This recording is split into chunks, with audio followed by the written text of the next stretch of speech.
Hi hello welcome back to our channel ABM family. இன்றைக்கி நம்ம என்ன வீடியோ பார்க்க போகிறோம் அப்படின்னு பார்த்தீங்கன்னா, ஷார்ட்ஸுக்கு வீடியோ எடுக்கலாம் அப்படின்ட்டு தான் இன்றைக்கி எடுக்கலான்னு இருக்கேன். எடுக்கும்போது எப்படிலாம் நான் ஹேண்டில் பண்ணுறேன் அப்படிங்கிறத தான் இந்த வீடியோவில் ஷேர் பண்ணலாம் அப்படின்னு இருக்கேன். வாங்க வீடியோக்குள்ளே போகலாம். வீடியோக்குள்ளே போகிறதுக்கு முன்னாடி நம்ம சேனலை புதுசாக பார்க்குறவங்க பிடிச்சிருந்தால் சப்ஸ்கிரைப் பண்ணிக்கோங்க. அப்படியே பக்கத்தில் இருக்க பெல் பட்டனையும் கிளிக் பண்ணிக்கோங்க. அப்போ தான் நான் போடுற வீடியோஸ் உடனே உங்களுக்கு நோட்டிஃபிகேஷன் வரும். மார்னிங் பார்த்தீங்கன்னா பிரேக்ஃபாஸ்ட் எல்லாம் முடிஞ்சிருச்சு.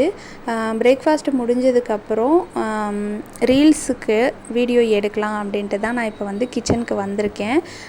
கிச்சன் பார்த்திங்கன்னா இப்போ இப்படி தான் இருக்குது. மார்னிங் பிரேக்ஃபாஸ்ட் பார்த்திங்கன்னா இட்லி கார சட்னி சூப்பராகவே பிரேக்ஃபாஸ்ட் முடிஞ்சிருச்சு. பாத்திரம் கழுவிட்டேன்.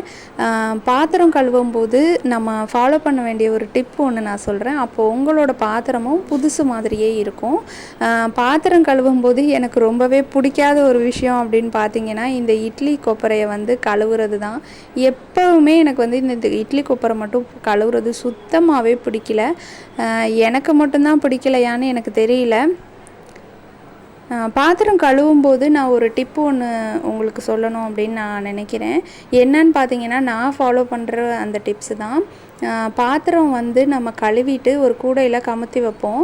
இந்த மாதிரி கமுத்தி வைக்கும்போது பார்த்திங்கன்னா, அந்த வாப்பாடில் அப்புறம் உள்பக்கம்லாம் காத்தோட்டமாக இருக்க மாதிரி, வாப்பாடில் உள்பக்கம் வெளிப்பக்கம் தண்ணி நிற்காதபடி இப்படி நிற்கிற மாதிரி கொஞ்சமாக சாய்வாக தண்ணி வடிகிற மாதிரி நம்ம கமுத்து வைக்கணும். இல்லைனா தட்டில் இந்த மாதிரி கிண்ணங்கள்லாம் தண்ணி நின்று அந்த உப்புக்கரை பாத்திரத்தோட ஷைனிங்கை குறைச்சிரும். ஸோ நமக்கு புது பாத்திரம் மாதிரி இருக்கணும் அப்படின்னா இந்த மாதிரி வாஷ் பண்ணுங்கள். பாத்திரம் கழுவாட்டி கூட பரவாயில்ல, கழுவுன பாத்திரத்தை இந்த மாதிரி நம்ம கமுத்தி வைக்கும்போது ரொம்பவே சூப்பராக இருக்கும். ஓகே ஃப்ரெண்ட்ஸ், அதுக்கப்புறம் இன்றைக்கி ரீல்ஸுக்கு நான் மேகி பண்ணலாம் அப்படின்னு தான் இருக்கேன். மேகி பண்ணுறது என்னடா இது இவ்வளோ பெரிய விஷயமா அப்படின்னு நினைக்கலாம். ஆனால் குட்டி குட்டி விஷயங்களை கூட ஷார்ட்ஸில் நம்ம மைன்யூட்டாக கேப்சர் பண்ணி நம்ம வீடியோ அவுட்புட் கொடுக்கும்போது ரொம்ப சூப்பராக இருக்கும். அதுக்கு தான் நான் ரீல்ஸுக்கு இந்த மாதிரி எல்லாமே எடுத்து வச்சுருக்கேன். வெங்காயம், தக்காளி, பச்சை மிளகாய் இதெல்லாம் கட் பண்ணி ரெடியாக வச்சுட்டேன். மேகி பண்ணுறதுக்கு பார்த்திங்கன்னா இந்த பேக்கெட்டு தான் நான் எடுத்திருக்கேன்.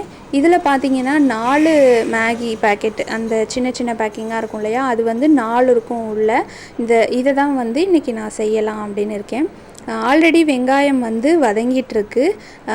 கேமரா எந்த ஆங்கிளில் செட் பண்ணுறேன்னு பார்த்தீங்கன்னா, நம்ம சமைக்கிற அந்த பார்ட் மட்டும் நமக்கு தெரிகிற மாதிரி நம்ம க்ளோஸ்அப்பாக கேமராவை ஃபிட் பண்ணி வைக்கணும். அப்போ தான் நமக்கு சூப்பரான அவுட்புட், அதாவது ஷார்ட்ஸுக்கு சூப்பராக இருக்கும். கேமரா இந்த ஸ்டாண்டை தான் நான் இப்போ ரீசெண்டாக யூஸ் பண்ணிகிட்ருக்கேன். இந்த ஸ்டாண்டு பார்த்திங்கன்னா அவ்வளோ சூப்பராக இருக்குது எனக்கு, அதாவது ரொம்ப கன்வீனியண்ட்டாக இருக்குது. ஏன்னா எந்த ஆங்கிளில் நமக்கு வேணுமோ அதை அட்ஜஸ்ட் பண்ணி நம்ம தூக்கிட்டு போய் ஈஸி டு கேரியாகவும் இருக்குது. அதனால் ரொம்பவே சூப்பராக இருக்குன்னு தான் சொல்லணும் இந்த ஸ்டாண்டு. இப்போ ரீசெண்டாக இந்த ஸ்டாண்டு தான் நான் யூஸ் பண்ணிகிட்ருக்கேன். தேவையான இடத்துல எடுத்துகிட்டு போய் வச்சுக்கிட்டோம்னா நமக்கு சௌகரியமாக இருக்குது. இப்போ பார்த்திங்கன்னா நமக்கு எவ்வளோ தான் நீட்டாக கிச்சனை நம்ம வச்சுக்கிட்டோம் அப்படின்னாலும் இந்த மாதிரி சின்ன வேலை பண்ணும்போது கூட யூடியூபுக்குன்னு வீடியோ எடுக்கும்போது இப்படி தான் ஆகிடுது. கொத்தமல்லி, பச்சை மிளகா, கொத்தமல்லி தழை, கருவேப்பிலை இதெல்லாம் நான் ரெடியாக எடுத்து வச்சுருக்கேன். இப்போ நம்ம வதங்குறதுக்கு பார்த்திங்கன்னா நான் வெங்காயம், தக்காளி, பச்சை மிளகாய் போட்டு வதக்கிட்டு அதிலேயே நல்லா வதங்கினதுக்கு பிறகு மஞ்சத்தூள், மிளகாத்தூள், கொஞ்சமாக உப்பு சேர்த்து தண்ணி ஊற்றி நம்ம கொதிக்க விட்டுறணும். இது கொதிக்கிறதுக்குள்ளேயும் பார்த்திங்கன்னா மேகியை நல்லா உடச்சி எடுத்துக்கலாம். மேகி பார்த்திங்கன்னா 4 பேக்கெட் இருக்கும் இல்லையா, அந்த அளவுக்கு நான் 1/2 ஸ்பூனுக்கும் கம்மியாக மிளகாத்தூளும் கொஞ்சமாக மஞ்சள் தூள் ஆட் பண்ணியிருக்கேன். அது கலருக்காக தான் நான் ஆட் பண்ணியிருக்கேன். ஏன்னா இதில் மேகியில் இருக்கிற மசாலாவே போதும், இருந்தாலும் நம்ம கொஞ்சம் கலர்ஃபுல்லாக இருக்கணும் இல்லையா, அதனால் இந்த மிளகாத்தூள் அண்ட் மஞ்சத்தூள் ஆட் பண்ணியிருக்கேன். இப்போ பார்த்தீங்கன்னா மேகிக்கு உள்ளே இருக்கிற மசாலா பேக்கெட் கொடுத்துருப்பாங்க இல்லையா, இதை எப்போ நான் ஆட் பண்ணுவேன் அப்படின்னு பார்த்தீங்கன்னா, தண்ணி கொதிச்சிட்டு இருக்கும்போது, நம்ம ஆல்ரெடி இப்போ கொதிக்க விட்டுருக்கோம் இல்லையா தண்ணி, அந்த தண்ணி கொதிக்கும்போது அந்த மசாலா பேக்கெட்டையும் ஆட் பண்ணிவிட்டு இந்த மேகி இதையும் நம்ம உடச்சி அதில் தண்ணியில் ஆட் பண்ணிக்கலாம். இது நான் எதனால் உடைக்கிறேன் அப்படின்னு பார்த்தீங்கன்னா, அப்போ தான் அந்த தண்ணியில் மூழ்கி வேகும். நம்ம உடைக்காமல் அப்படியே சேர்த்தோம் அப்படின்னா ஒரு பக்கம் மூழ்கி இருக்கும், ஒரு பக்கம் மூழ்காமல் இருக்கும். அப்போ அந்த மூழ்காமல் இருக்கிற இடம்லாம் கொஞ்சம் கொஞ்சம் ஒரு மாதிரி ரஃப்பாக இருக்க மாதிரி இருக்கும். அதனால் நான் உடச்சி எல்லாமே தண்ணியில் மூழ்கிற அளவுக்கு நான் சேர்த்துக்கிறேன். இப்போ பார்த்திங்கன்னா இந்த மாதிரி தான் இருக்குது. இது எல்லாத்தையுமே சேர்த்துட்டு நல்லா மிக்ஸ் பண்ணிவிட்டு கொஞ்ச நேரம் மூடி வச்சு வேக விட்டோம் அப்படின்னா நமக்கு வந்து சூப்பராக மேகி ரெடி ஆகிடுச்சு.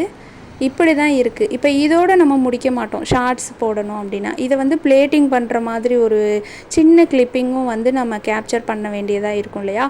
அதுக்கு வந்து நான் என்ன பண்ணுறேன்னு பார்த்தீங்கன்னா, ஒரு சின்ன பிளேட்டில் நான் பிளேட்டிங் பண்ண போகிறேன். இந்த பிளேட்டில் தான், அந்த குட்டி பிளேட் இருக்கு இல்லையா, அந்த பிளேட்டில் தான் வந்து நான் வந்து பிளேட்டிங் பண்ணுற மாதிரி ஒரு கேப்சரும் எடுத்தேன். கேப்சர் பண்ணும்போது இந்த சைடு வச்சு எடுத்தனால கேமரா அப்படியே ஸ்டாண்டோட கொண்டு வந்து இங்கே வச்சுட்டேன்.